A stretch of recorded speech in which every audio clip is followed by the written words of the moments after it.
Good morning. Hi. I'm Jeffrey Jacoby, and I am a member of the worship team, the Story Troupe, and the Emerson Choir. A special welcome to those of you joining us for the first time. We're very glad you're here.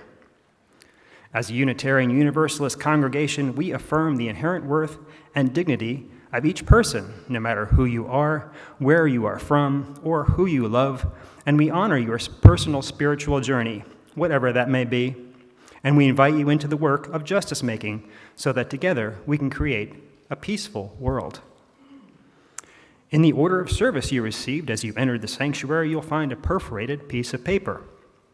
Side 1 is for any guests we have with us today. We're so glad you're here, like I said. Welcome. And it's for you to fill it out so that we can get you a chalice guide. A chalice guide will give you information about Emerson to help you get to know us a little bit better. Then, the other side, side 2, is for guests and Emersonians. It's just a bunch of fun questions to know all of you a little bit better. There are questions like sharing what your favorite movie is and things like that.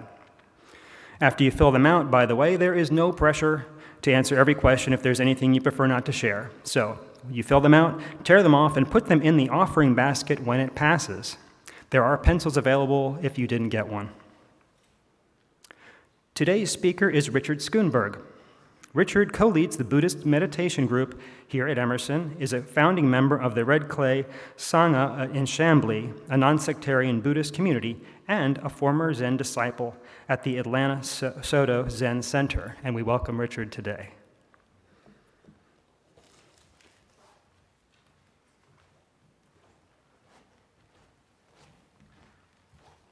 Thank you. I'd like to have a opening thought here. There's a parable about an elder Cherokee who was teaching his grandchildren about life. He said to them, "A fight is going on inside me. It is a terrible fight between two wolves. One wolf represents anger, greed, hatred, envy, fear, lies, and selfishness. The other wolf stands for peace, love, patience, compassion, generosity, kindness, and truth. This same fight is going on inside of you, too, and inside of every other person as well." The children thought about this for a while, and then one child asked, "Which wolf will win?" And the elder replied, "The one you feed." If you could turn to, in the green hymnal, to hymn 1031, Filled with Loving Kindness.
May we be filled, may we be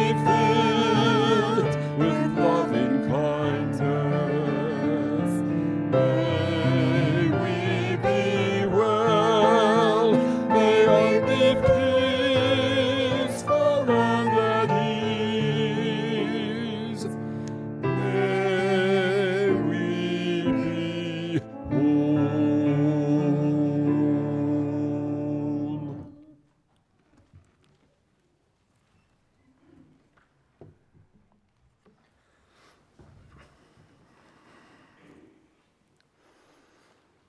Each Sunday, we pause to light candles of acknowledgement and remembrance. We light a candle in recognition of the Cherokee and Muskogee nations of people who lived on this land for centuries before us. And we light a candle in remembrance of the Africans who were enslaved on or near this land and in this county.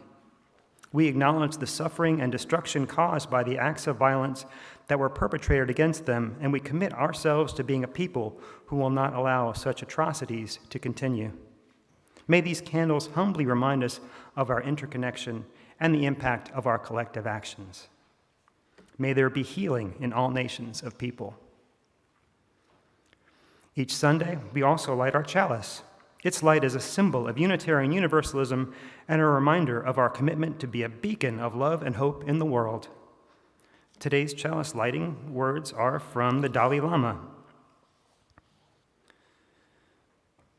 Many people think patience is a sign of weakness. I think this is a mistake. It is anger that is a sign of weakness, whereas patience is a sign of strength.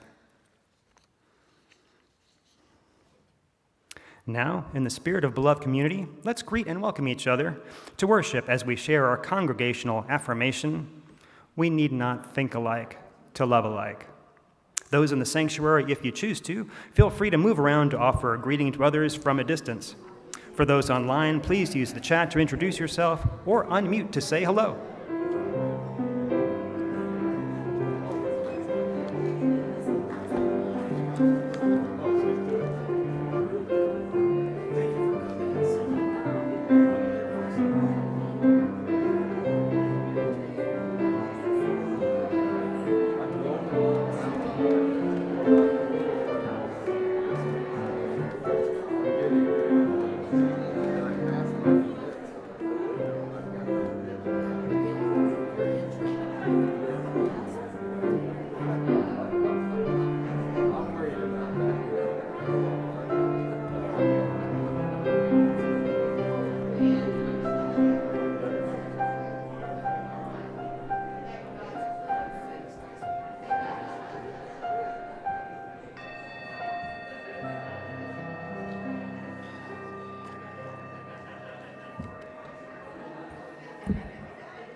Good morning. My name is Beth Klein, and I serve Emerson as a member of our pastoral care team and also as your director of family ministry. At this time in our service, we pause to reflect on and share the joys and sorrows and concerns of our lives. And we light candles of our shared care. We begin by lighting our vigil bowl. Its light represents the light of hope for the peaceful resolution of all conflicts on our planet, holding a special light out to our Ukrainian and Russian brothers and sisters. I invite you now to take a deep breath as you enter this time of reflection. Notice what is on your heart today. Are there joys enlivening your spirit? Perhaps there are sorrows you carry with you today. Allow this to be a time to give them space, to hold them with gentleness and compassion. Take another deep breath.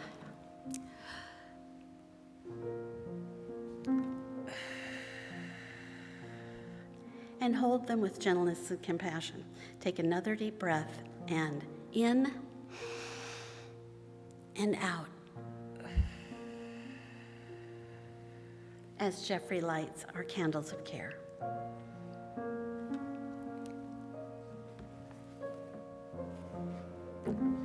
Our joys this morning are that, from Claude Fravian, who's in our AV booth.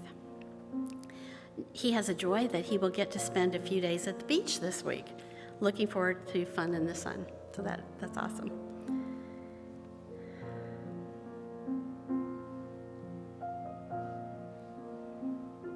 We have one sorrow, and it's from Patricia Johnson. Her daughter Zenaida is facing housing challenges in Boston, plus they have sprained their ankle for the 4th time. That's a drag. I'm sorry to hear that. Tell me if you need a boot. She can borrow mine. Okay.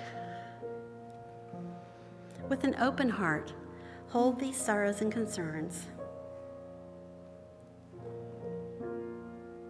We know that there are joys, sorrows, and concerns that are not spoken. Please feel free to say out loud or type into the chat if you're online at home the name of someone you hold dear in your heart today. Bonnie.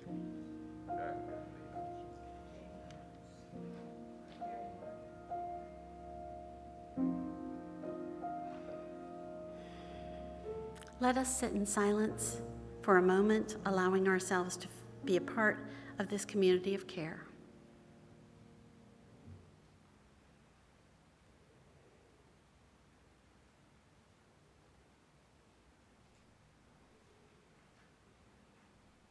Let's send our heartfelt caring intentions to all beings everywhere and to ourselves by offering the Buddhist prayer of loving kindness. If you'll join me, the words are on our screen. Please repeat these words after me. May we all be filled with loving kindness. May we all be filled with loving kindness. May we all be free from harm and suffering. May we all be free from harm and suffering. May we all be well in body, heart, and mind. May we all be well in body, heart, and mind. May we all be at peace. May we all be at peace. Blessed be.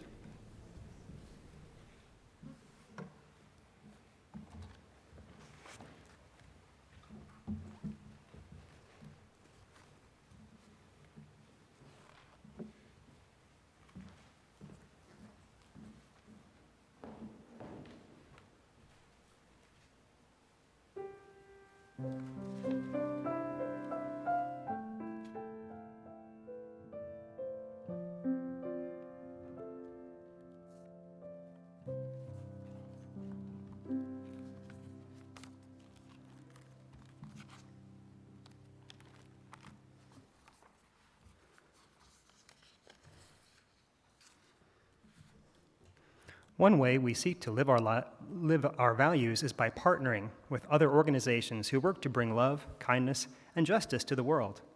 We encourage our members and friends to support their work financially as we share our weekly collection and also by engaging in direct action. This month we are in partnership with Live Safe Resources. Live Safe is located in Marietta and is committed to providing safety and healing to those impacted by domestic violence, sexual assault, and elder abuse by offering housing, educational programs, and consulting. They work to create awareness and foster support within the community. They work with women, men, and children, regardless of sexual orientation, gender, or gender identity, religion, race, or ethnicity, who have been affected by domestic violence, sexual assault, or elder abuse. A link to ways to give is posted in the chat, and for those in the sanctuary, as the basket is passed, please feel free to offer a donation today, and don't forget about your little pieces of paper I mentioned in the beginning. Or if you prefer, take a card from the basket which describe the many convenient ways you can make a donation later. There are also envelopes and donation boxes on the wall near the entrance of the sanctuary back there. We like to make it as easy as possible for you to help support what we're doing here. Your support is vital and greatly appreciated. Thank you.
this book. Given all that's happening, there's only one book on patience, and I happened to run into Beth when I was trying to find the library that had this book, and of course it was up here, so I had to travel all the way from my neck of the woods up to Emerson area. So this is the book called Patience, and I'm going to share some stories from this little book. So Patience. Sarah is having trouble with a math problem. I can relate to that. She doesn't get upset. Instead, Sarah raises her hand to ask the teacher for help. Sarah is patient. She waits calmly while the teacher helps someone else first. Being patient helps Sarah keep trying when learning is hard. And I'm sure you do that. You learn that in school, right? That you raise your hand.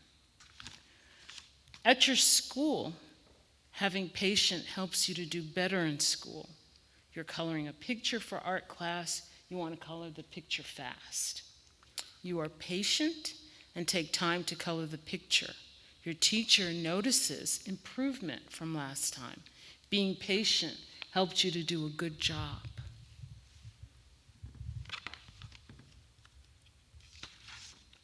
With your friends. Friends are patient with each other. Sometimes it's hard to wait for your turn to talk. Letting your friend finish talking takes patience. Your friend feels good when you listen.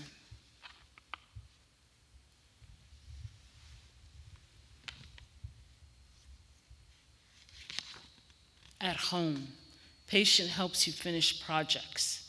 You're helping your dad bake cookies. You set a timer and wait patiently for the cookies to bake. Your dad takes the cookies out of the oven. You want to eat one, but they are too hot. You and your friend wait patiently for the cookies to cool.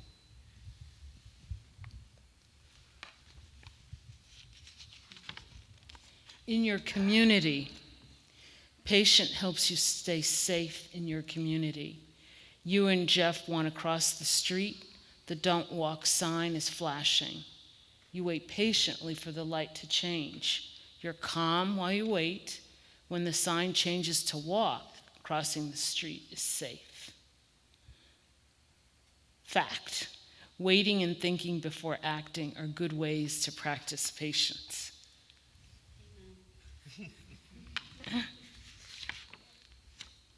Okay. Then they highlight some interesting people in this book. So I don't know, this is a fun fact about Thomas Edison. Patience can help you do great things. Thomas Edison spent months trying to invent the light bulb. Edison failed more than 1,000 times before inventing a working light bulb in 1879. He had success because he was patient. So that's a picture of Thomas Edison right there. So every time you turn on your light, you can think of him. Yeah. Oh, and this is close to home.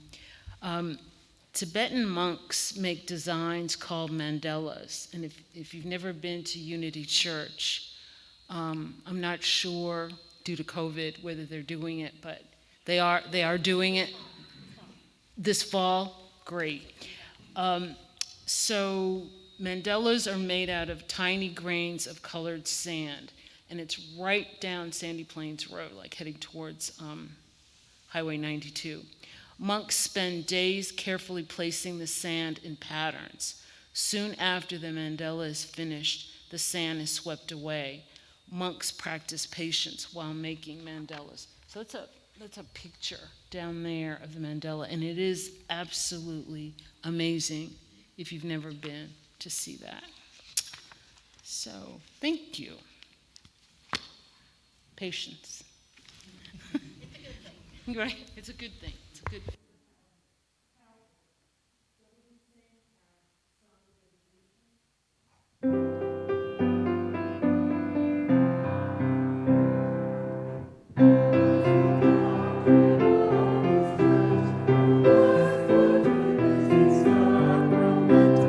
Services, it's prayer to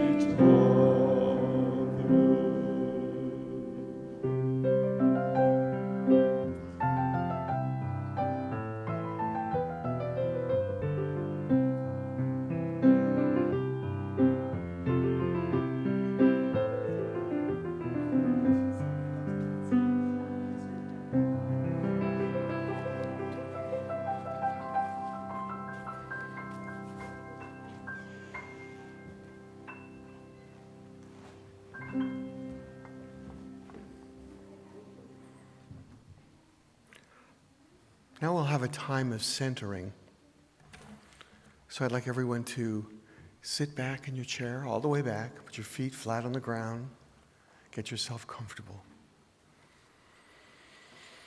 Take a really deep breath. So breathe all the way into your stomach, your lungs, fill it all up and let it all out. Let it all out. Let's do it one more time.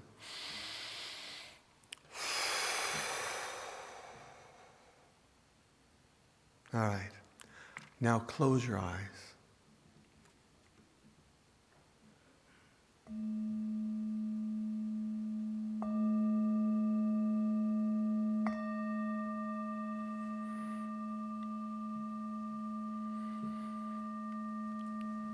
Now let's look at our bodies from within our bodies. Make sure your feet are in a comfortable position. Adjust them right now. It's like an act of kindness. Make sure your legs are comfortable. Make sure your hips and seat are in a good place. You can adjust them. Make sure your back is comfortable and straight. Make sure your shoulders are let go of your shoulders, loosen your shoulders. Let your hands feel comfortable in your lap or on your knees. Maybe you need to move your head around a little bit in a circle and let it center on the top of your neck. Relax your jaw. Relax your muscles around your cheeks and your eyes. Relax your forehead. Now, feel where gravity is pulling you down into your seat. Feel where it's pulling you down at your feet. Feel your hands being pulled down into your lap or knees. Feel the gravity. And just let go into it. Let go into the gravity. Just really, and find a point where you can really feel the gravity pulling you down. I always think of this as my seat. Feel that pressure on the cushion. Focus on it, or it could be your feet or your hands. Focus on a place you really feel the gravity.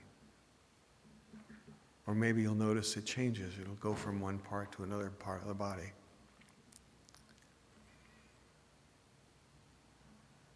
Really feel it and let go into that gravity.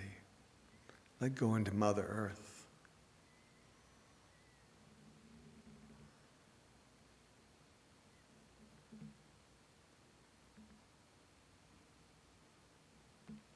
Now, try to feel your heartbeat.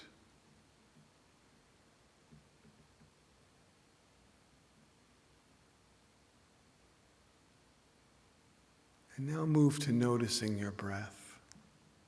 Don't force the breath. Just notice it like you'd notice the blinking of your eye or your heartbeat or when you're listening to someone you love. Notice your breath, but still pay attention to the gravity pulling you into the seat.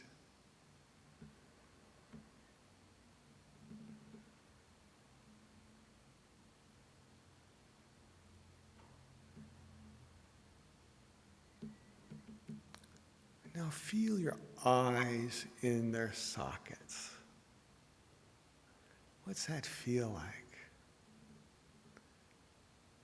Maybe you can even feel the brain in your head.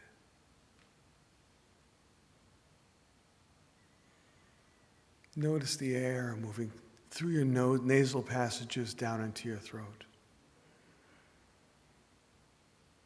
Feel the rising and falling of your stomach as it breathes.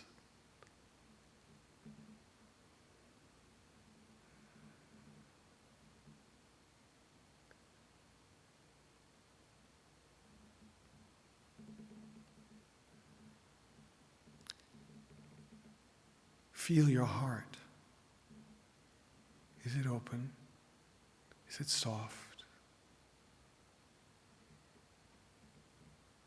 Notice your feelings. Are they pleasant? Are they unpleasant? Or are they neutral? Feel your legs, your knees, your feet, your big toe. Now feel your skin. Especially the part of your skin that's exposed to the air. Feel that tingling sensation of your skin. Now feel it elsewhere in your body. You might pick your legs, so feel the skin on your legs, or your stomach, or your feet. Feel your skin.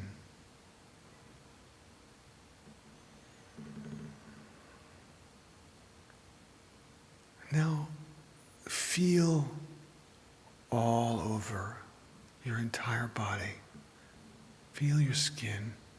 Feel that energy that moves through your body. We call that the subtle body. Feel the subtle body.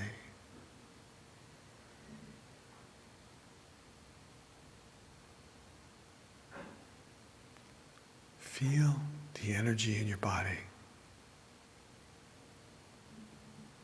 Now a thought may come up, and all you have to do when you notice that you're thinking is say, thinking, thinking, and the thought will pass.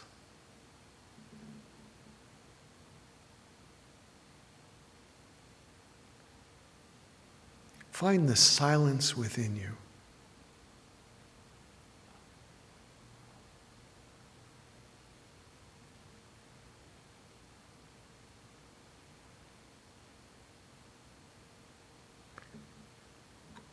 And be at peace.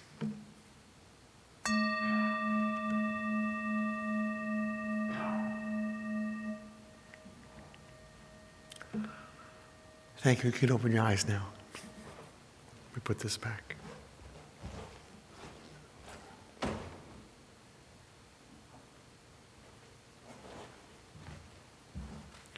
Thank you all for having me today. I'm very excited about talking about patience. Maybe, let me take a second here and get my notes prepared. Let me be patient. Maybe you've heard this in your life, especially when you were young. Be patient. Grin and bear it. Swallow your feelings, young man, right now. This is often all we hear about patience. I like the point that we had only one book at the library on patience. But how does one become skillful at patience? And what's the point? So now, being the Buddhist person here, in Buddhism, patience is one of the very highest virtues. It's a deep spiritual practice. It's a true path to peace, a true path. It's the perfect practice of mindfulness in daily life. As a practice, it points the way to the end of suffering for you and for others around you. And as a practice, you can become more skillful with patience as you practice it. Of course, everybody's going to have a slip now and then. So what is patience? Patience appears, this is our definition, patience appears when we create a pause between our experience of a feeling and a response to that feeling. Or as Barbara Johnson put it so succinctly, patience is the ability to idle your motor when you feel like stripping its gears. One way to understand patience is to study impatience. So I began to examine impatience in my own life, and I began by looking at how other people can be impatient. And you really see this everywhere once you begin to look. But you especially see it when you're driving, right? People are in a hurry. They go 90 miles an hour on the interstate. They tailgate you, huh? They cut you off, act like they don't see your signal, shoot into the HOV lane with only the driver. Oh, and maybe while driving, an impatient driver has done something that really triggers your anger. And after that, you reacted poorly by driving poorly, by speeding up, honking your horn, flashing your lights, cursing, making hand signs.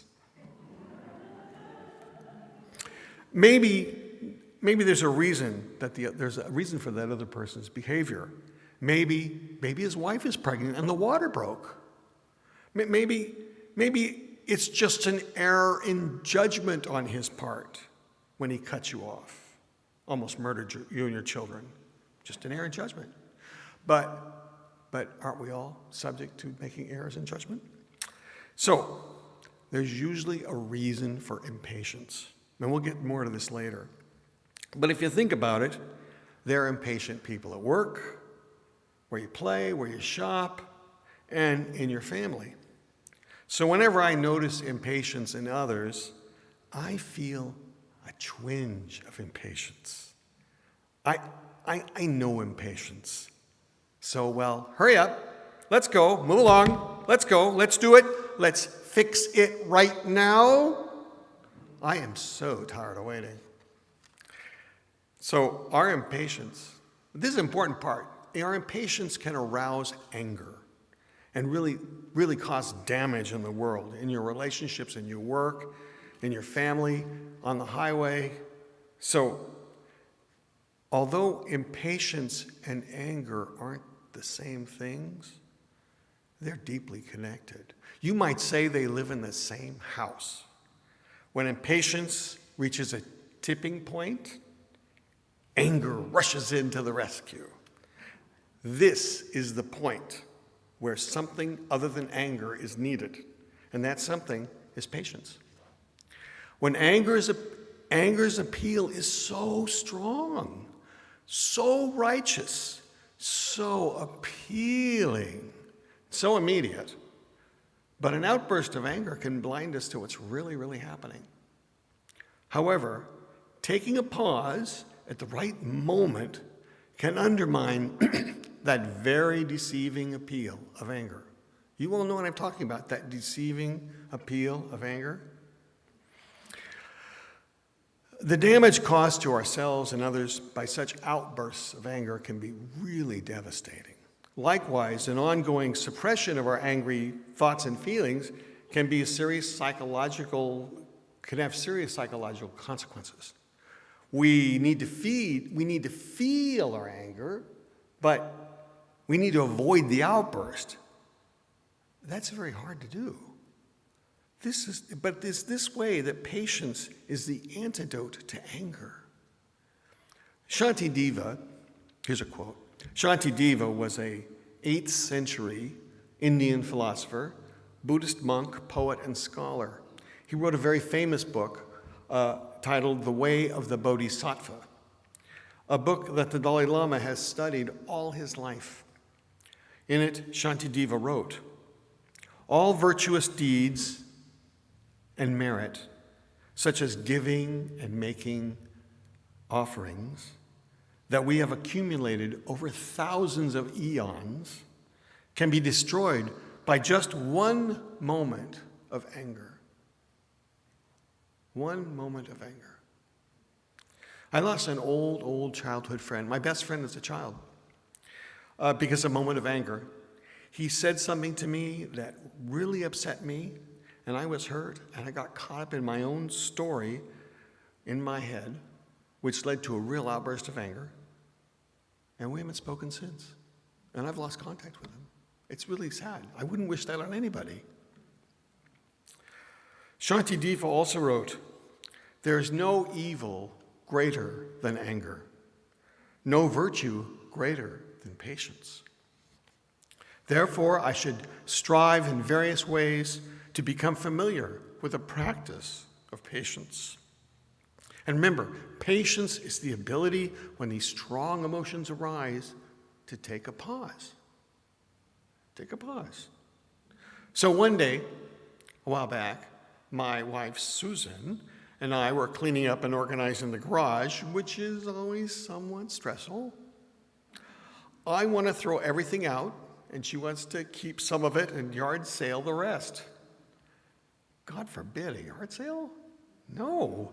Impatient me thinks, just get rid of it and move on. We want to park a car in our garage. The car is worth this much money. This junk is worth this much money. I just don't see it. Anyway, as the conversation went on, I was getting more and more impatient with the situation.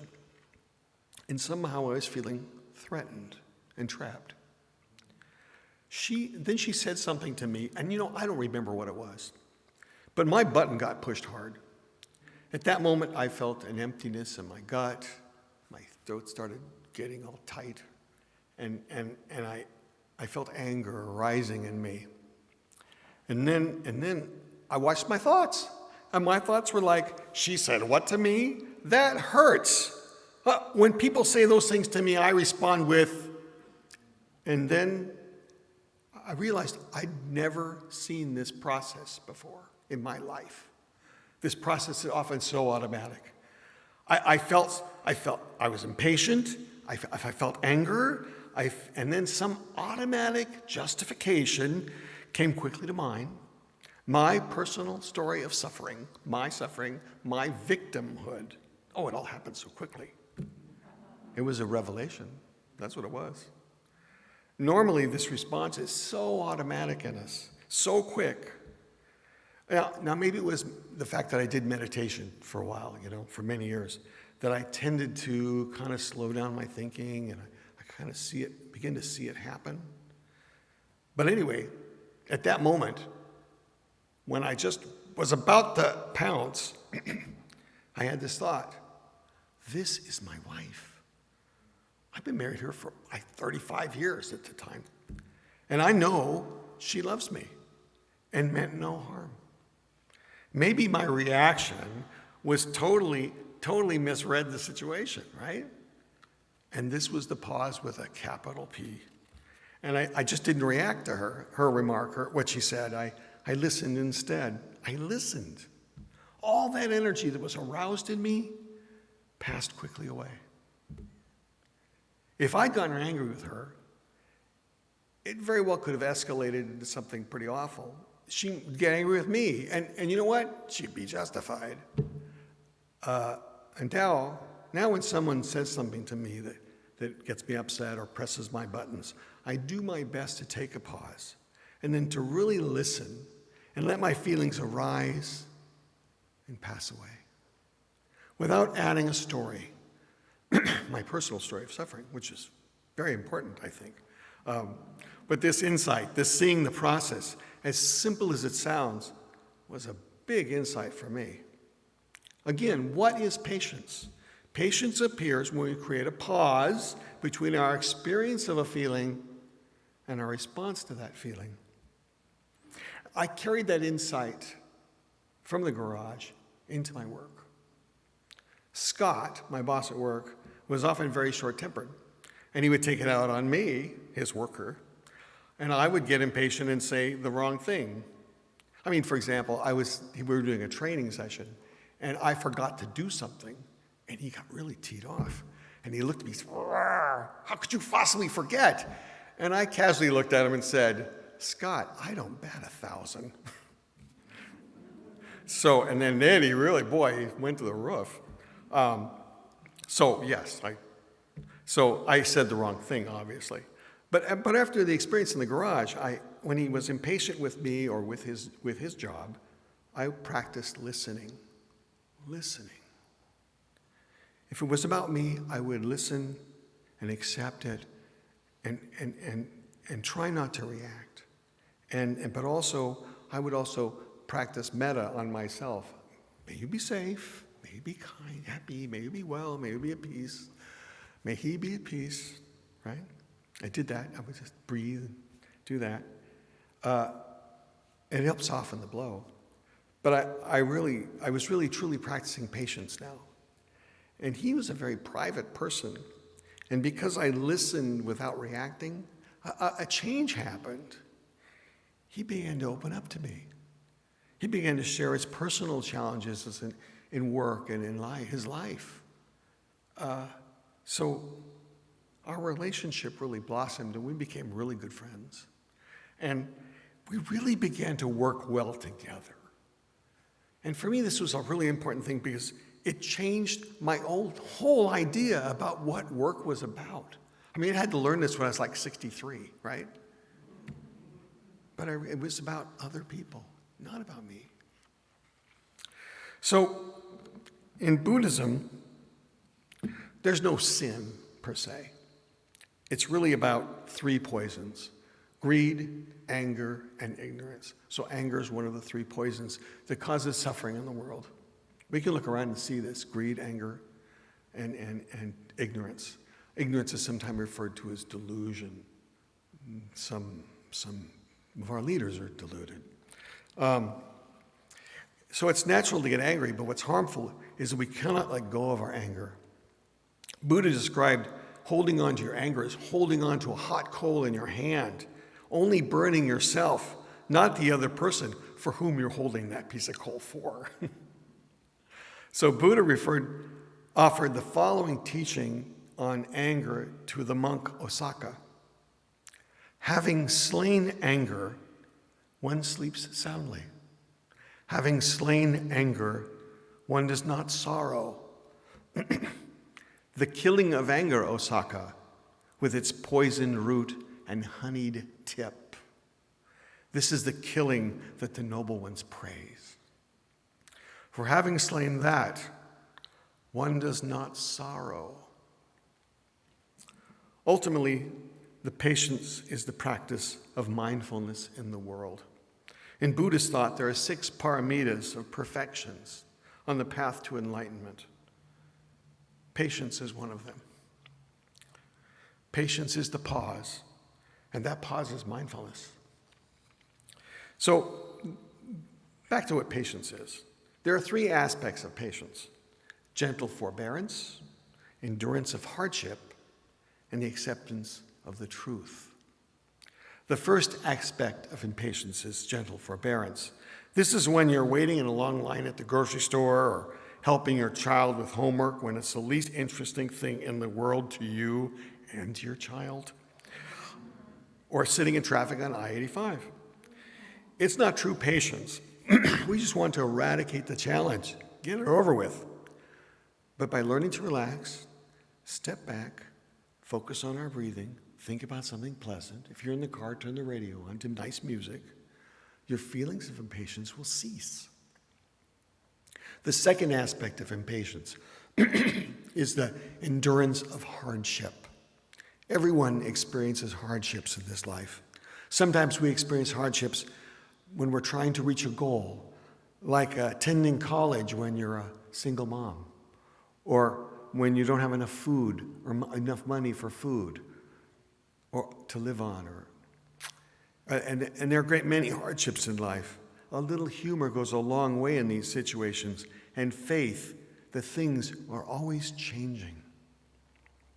Here's a little short story by Michelle McDonald that expresses this. She's a meditation teacher from Hawaii. My 5-year-old niece complained to me recently, "I hate school. I hate school." I replied, "Oh, that's too bad. Why?" "Because it's so boring."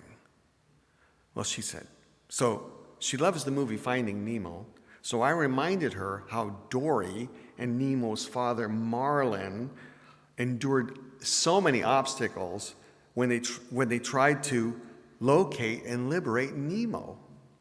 I said, "What did Dory say to Marlin when they were lost and ready to give up?" She remembered. "When life gets you down, keep swimming." She laughed. I challenged her to tell me one interesting thing that is happening every time she thinks she's bored. Through investigation and boredom, instead of concluding that we're wasting our time and disconnecting from what is in the present moment, we can pause, explore, and begin again. The third aspect of patience is acceptance of the truth. More often than not, this is the main reason for impatience, our inability to accept the truth as it is in the present moment. Now, life is always changing, and the truth of the moment changes as well. But to accept this moment as it is and face it, at times can demand real strength and courage. So, how do you practice patience? A place to start is to examine the conditions in your life when you're likely to be impatient. Knowing the conditions that can make you impatient and can prevent you from reaching that tipping point. Here's a short list in alphabetical order. The first one is accidents. Yes. Addictive behavior, yours and others. Aggressive behavior. Anxiety and fear of being victim of a crime. Christmas activities. Competition at work or in sports. Court appearances. Deadlines. Driving under difficult conditions. Extremes in weather. Fatigue. Feeling judged. Feeling lack of support. Feelings of insecurity. Financial stress. Frustration. Headaches. Hunger. Illness. Injury. Insomnia. Interruptions. Jealousy. Lack of recognition. Loss of employment. Loss of a loved one, friend, or pet. Menopause. No, I knew I'd get some out of that one. Noise. Not being heard. Not having enough time. Opinionated or judgmental people. Overwork. Physical appearances, over or underweight. Pregnancy. Relationship issues. Responsibilities, not enough help. Retirement, I would have thought.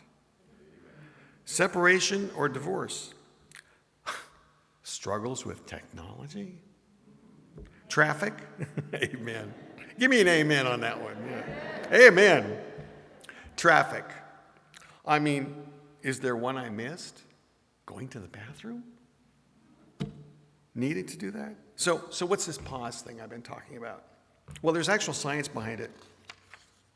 Neuroscientist Jill Bolte Taylor, author of My Stroke of Insight, describes our ability to regulate that neurological process that she calls the 90-second rule.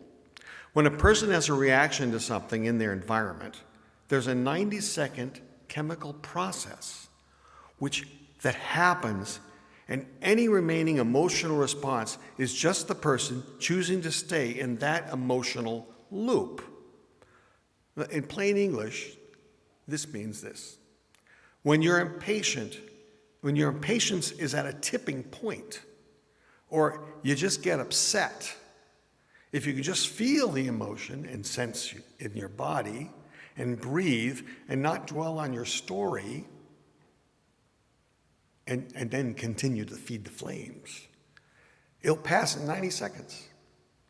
Now, Deborah, our minister, didn't know about the research, but she was very clear. She knew about this 90-second rule. We had discussion about this one. And the great Zen master Thich Nhat Hanh points to this 90-second rule in his teaching on anger. When anger is manifesting in me, I'm determined not to speak. I will practice mindful breathing and walking in order to recognize and to look deeply into my anger. I know that the roots of anger can be found in my wrong perceptions and lack of understanding of the suffering in myself and in the other person. Now, the thing about this is you have to let your partner know that you're going to walk away right now and practice mindful breathing. So, how do we develop the ability to pause at these moments? Well, make this your intention and practice this when impatience arises in you. Get the Post-it notes out and put one on the mirror or maybe in the car. Meditation is also a great support for this.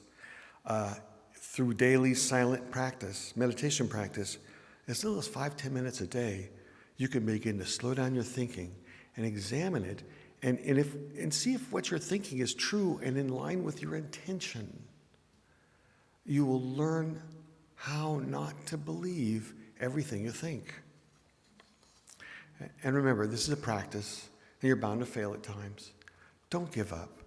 Just take Dory's advice and keep swimming. So impatience can lead to impulsiveness and anger, and that can do so much damage in the world. And that's the reason patience is a virtue. And it's something we can develop in ourselves. The idea is when you get upset or just feeling tired or hungry, you don't fall into the automatic, habitual reaction of acting on your anger. Taking the pause is the antidote to anger and the path to peace. Thank you.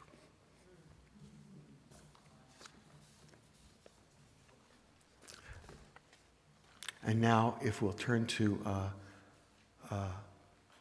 hymn number 1009 in the teal hymnal, it's called Meditation on Breathing.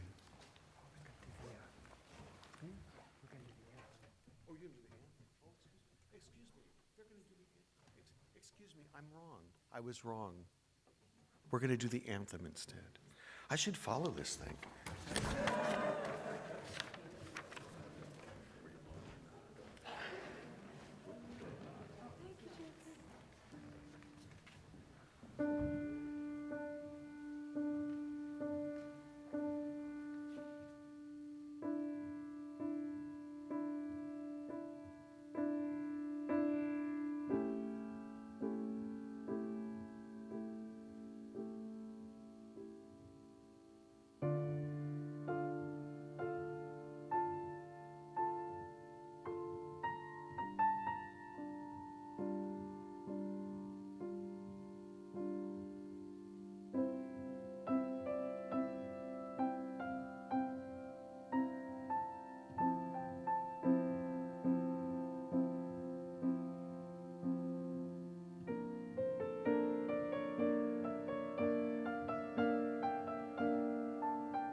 Thank you, Bruce. It was beautiful. I have a few closing words. This is a quote from Pema Chodron, a Tibetan Buddhist teacher. Patience is an enormously wonderful and supportive and even magical practice. It's a way of completely changing the fundamental human habit of trying to resolve things by going either to the right or to the left, or calling things right or calling things wrong. It's a way to develop courage, the way to find out what life is really about. Thank you.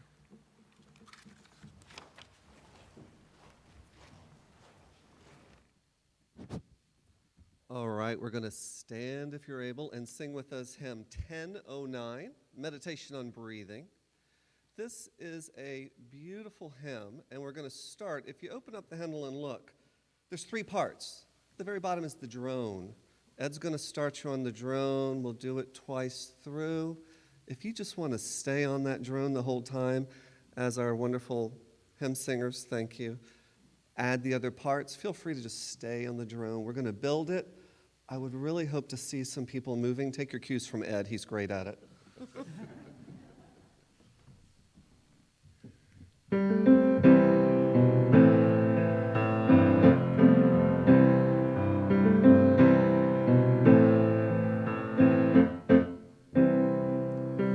Breathe in, breathe out, breathe in, breathe out, breathe in, breathe out, breathe in, breathe out, breathe in, breathe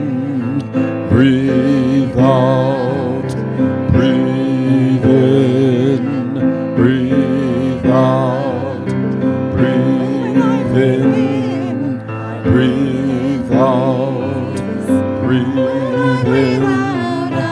breathe out, breathe in, breathe out, breathe in, breathe out, breathe in, breathe out, breathe in, breathe out, breathe in, breathe out, breathe in, breathe out, breathe in, breathe out, breathe in, breathe out, when I breathe out, I breathe in love. When I breathe in, I breathe in peace. When I breathe out, I breathe in love. When I breathe in, I breathe in peace.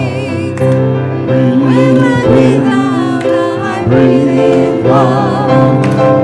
When I breathe in, I breathe in peace. When I breathe out,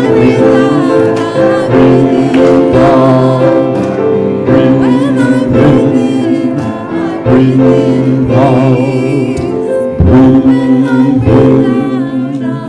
breathe out.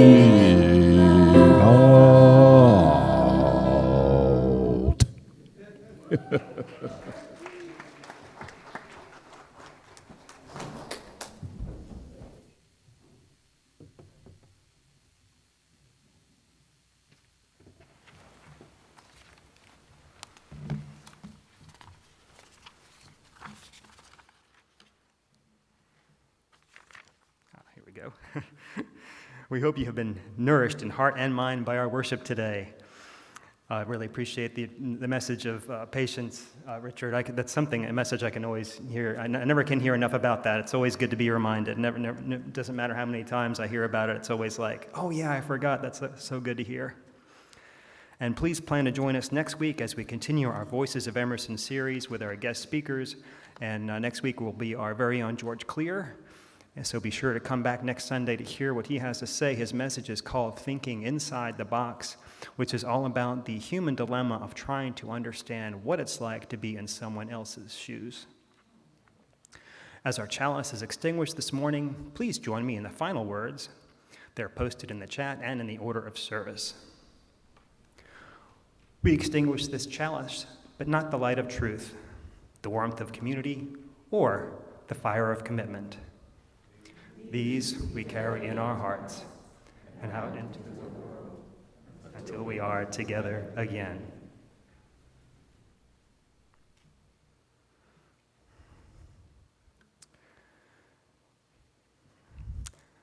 And please join us for refreshments and fellowship in our fellowship room on the first floor near the back doors.